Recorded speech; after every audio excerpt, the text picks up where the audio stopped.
목표가 당신에게 가치가 있는지 묻지 말고 당신이 그 목표에 걸맞는지 물어보세요. 결국 당신은 그것을 위해 자신의 삶을 바치고 있는 겁니다. 실패할 가치가 있는 목표를 가져야 합니다. 이상이란 당신이 사랑에 빠진 아이디어를 말하죠. 우리는 생각보다 훨씬 더 큰 잠재력을 가지고 있다는 놀라운 진실을 이해해야 해요. 우리는 엄청난 힘을 가지고 있습니다. 직관은 지적 요소 중 하나로 지각, 의지, 이성, 상상력, 기억력, 그리고 직관이 그것들이죠. 이러한 능력들은 우리를 동물 세계의 다른 모든 것들과 구별시켜줍니다. 동물들은 자신들의 환경에 완벽히 적응하지만 우리는 완전히 낯선 환경에 처해 있습니다. 그 이유는 우리가 신적인 능력을 부여받아 우리 자신의 환경을 창조할 수 있기 때문입니다. 우리는 영적인 존재입니다. 우리가 어떤 일을 할 의욕이 없는 이유는 우리가 자신이 누구인지 생각하지 않기 때문입니다. 우리 존재의 본질은 영혼이며 영혼은 항상 확장과 더 큰 표현을 지향합니다. 이 점을 상상력의 영역에서 잘 설명해주고 있어요. 상상력은 이 세상에서 가장 놀랍고 기적적이며 상상할 수 없을 정도로 강력한 힘이라고 합니다. 상상력이 우리를 우리의 영적 본질로 이끌어줍니다. 상상력은 당신의 의식에 떠오른 아이디어를 받아들이고 그것은 더 큰 방식으로 표현되기를 원하는 영혼의 표현이기 때문입니다. 영혼은 항상 확장과 더 큰 표현을 지향합니다. 우리의 의식을 확장시키는 것이 바로 우리의 삶을 변화시키는 것입니다. 우리는 영적인 존재이며 지성을 부여받았고 물리적인 몸에 거주합니다. 우리가 죽을 때 소유했던 모든 것은 결국 다른 사람의 것이 됩니다. 그러니 중요한 것은 우리가 무엇을 소유하고 있는지가 아니라 우리의 삶을 어떻게 사용하는가입니다. 인내심을 가져야 합니다. 나폴레온 힐은 여기에 아주 간단한 공식을 제시합니다. 첫 번째는 확실한 목적이 불타는 열망에 의해 뒷받침되는 것. 두 번째는 지속적인 행동을 수반하는 명확한 계획. 세 번째는 모든 부정적이고 낙담시키는 영향을 철저히 차단하는 것. 여기에는 친척, 친구, 지인의 부정적인 제안도 포함됩니다. 네 번째는 계획과 목적을 따르도록 격려해줄 한 명 이상의 사람과의 우호적인 동맹입니다. 이 네 가지 단계는 모든 삶의 길에서 성공을 위해 필수적이라고 합니다. 나폴레온 힐의 공식을 공부하기 시작하면 영감을 받게 될 것입니다. 그의 공식에 영혼을 담아야 합니다. 그는 우리를 깨우기 위한 하나의 목표를 가지고 있었습니다.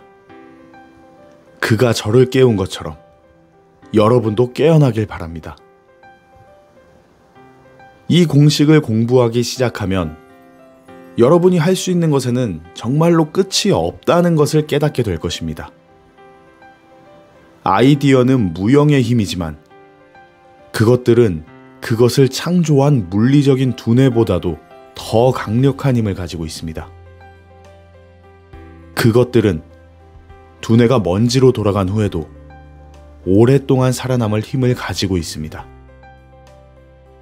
나폴레온 힐은 1970년에 세상을 떠났지만 그의 두뇌가 개발한 아이디어는 여전히 살아있습니다. 그것은 저와 같은 사람들, 여러분과 같은 사람들, 이 다큐멘터리를 만드는 사람들 덕분입니다.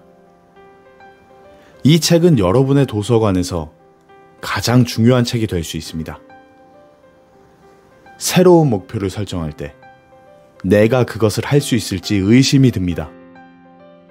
저는 오랫동안 이 내용을 공부해 왔기 때문에 할 수 있다는 것을 알고 있습니다. 하지만 그것을 실행하는 것은 지성이 아닙니다.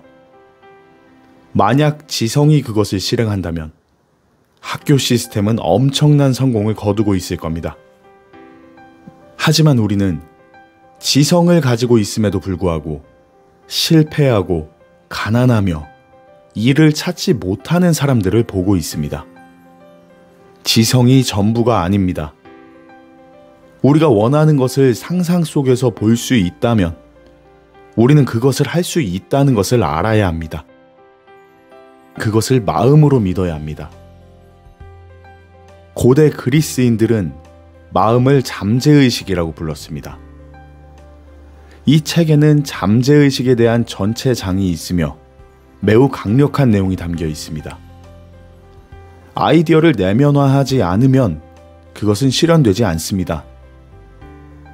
우리가 원하는 것은 의식적인 본성에서 오는 것이며 그것이 바로 지적 부분입니다. 열망은 잠재의식 속의 아이디어가 행동을 통해 외부로 표현되기를 원할 때 발생합니다. 열망은 아이디어가 내면화되었을 때 일어납니다. 우리는 잠재의식 수준에서 그것을 할 수 있다고 믿어야 합니다.